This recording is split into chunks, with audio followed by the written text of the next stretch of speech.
Hello friends, welcome to my channel. ఈరోజు మన recipe వచ్చి వంకాయ జీడిపప్పు కుర్మా. ఇది ఎలా చేయాలో మీకు సింపుల్గా చూపిస్తానండి.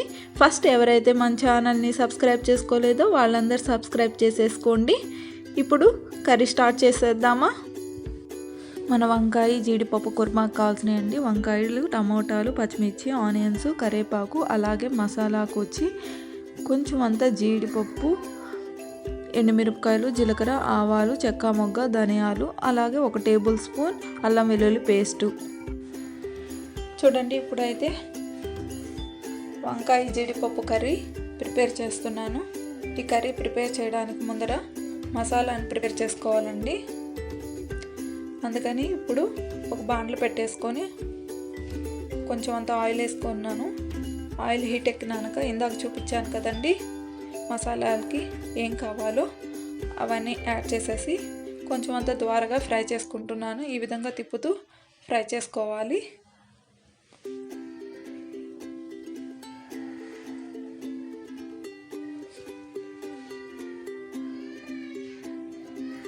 చూసారు కదండి, ఈ విధంగా ఫ్రై చేసుకోవాలన్నమాట. ఇప్పుడు కొంచెం ఆనియన్స్ కూడా వేస్తున్నాను. ఈ ఆనియన్స్ వేయడం వల్ల ఏంటంటే గ్రేవీ బాగా వస్తుంది, అలాగే టేస్ట్ కూడా చాలా బాగుంటుంది.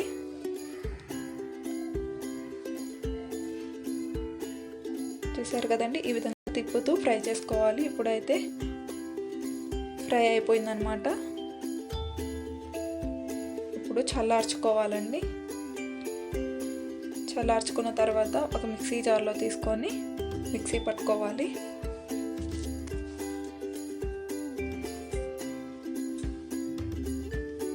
చూడండి, మిక్సీ జార్లోకి తీసేసుకున్నాను. ఇప్పుడు మిక్సీ పట్టేసుకుంటున్నాను.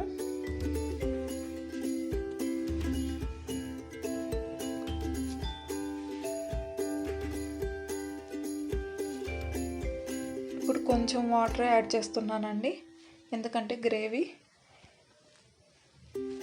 బాగా వస్తుంది.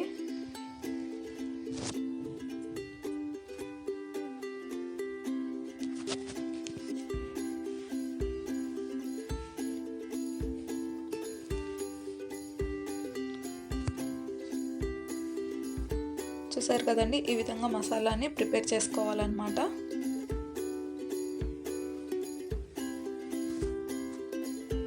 ఇప్పుడు అదే బాండల్లో 1 రొంత ఆయిల్ పోసుకున్నానండి. ఇప్పుడు ఈ ఆయిల్ హీట్ ఎక్కాల.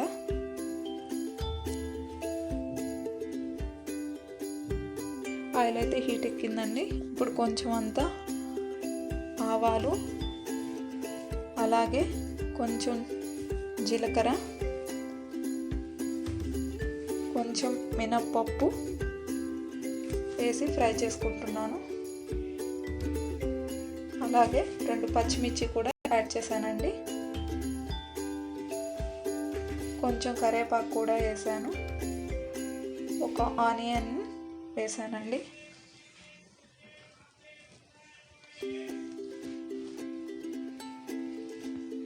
ఈ ఆనియన్ ఫ్రై అయ్యేంత వరకు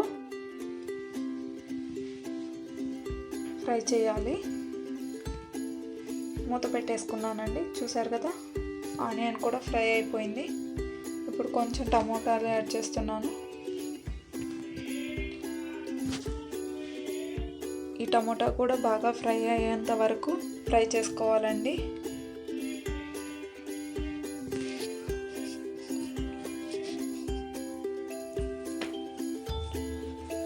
కొంచెం అంత ఉప్పు యాడ్ చేస్తున్నానండి, టేస్ట్కి సరిపడా అంత ఉప్పు. అలాగే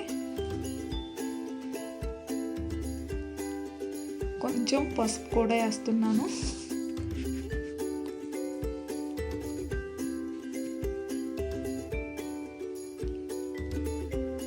ఇప్పుడు మూత పెట్టేసుకుంటున్నానండి. చూసారు కదా, ఫ్రై అయిపోయిందనమాట. ఇప్పుడు మనం ఇందాక తయారు చేసుకున్న మసాలాని యాడ్ చేస్తున్నాను. ఈ మసాలా కూడా బాగా ఫ్రై చేసుకోవాలండి. అలాగే ఇందాక మనం అల్లం వెల్లుల్లి పేస్ట్ తీసుకున్నాం కదా, అది కూడా వేసేసాను. ఇప్పుడు మసాలా అయితే ఫ్రై అయిపోయిందండి. చూడండి ఆయిల్ కూడా కొంచెం పైకి వచ్చేసింది కదా, మసాలా ఫ్రై అయిపోయిందనమాట. ఇప్పుడు వంకాయ కూడా వేసేసాను. ఈ వంకాయను కూడా కొంచెం మసాలాలో మగ్గనియాలి.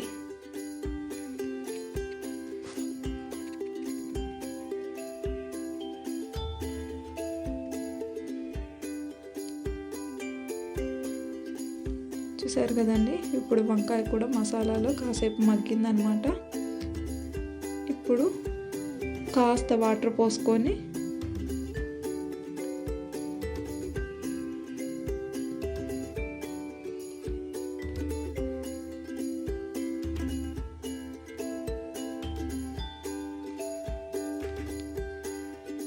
ఈ విధంగా తిప్పుతూ మూత పెట్టేసుకోవాలండి. చూడండి ఇప్పుడైతే వంకాయ బాగా ఉడికిపోయింది, గ్రేవీ కూడా థిక్గా వచ్చేసింది, ఆయిల్ కూడా పైకి తేలుతుంది కదండి, అంటే కర్రీ బాగా పర్ఫెక్ట్గా తయారైందని. ఇప్పుడు నేను ఒక బౌల్లోకి తీసేసుకుంటున్నానండి. చూడండి కర్రీ ఎంత బాగుందో. అసలు వంకాయ అంటే ఇష్టం లేని వాళ్ళందరూ ఒక్కసారి తప్పకుండా ఈ కర్రీ ట్రై చేయండి, మీకు కూడా నచ్చుతుంది. ఇప్పుడు నేను కొంచెం కొత్తిమీర యాడ్ చేస్తున్నానండి. చూసారు కదండి కర్రీ ఎంత బాగుందో. ఈ కర్రీ అన్నంలోకి కానీ, చపాతీలోకి కానీ, రోటీల్లోకి కానీ చాలా బాగుంటుందండి. చూసారు కదండి, ఈ విధంగా తయారు చేసుకోవాలి. అలాగే మన ఛానల్ని ఎవరైతే సబ్స్క్రైబ్ చేసుకోలేదో వాళ్ళందరూ తప్పకుండా సబ్స్క్రైబ్ చేసుకోండి ప్లీజ్.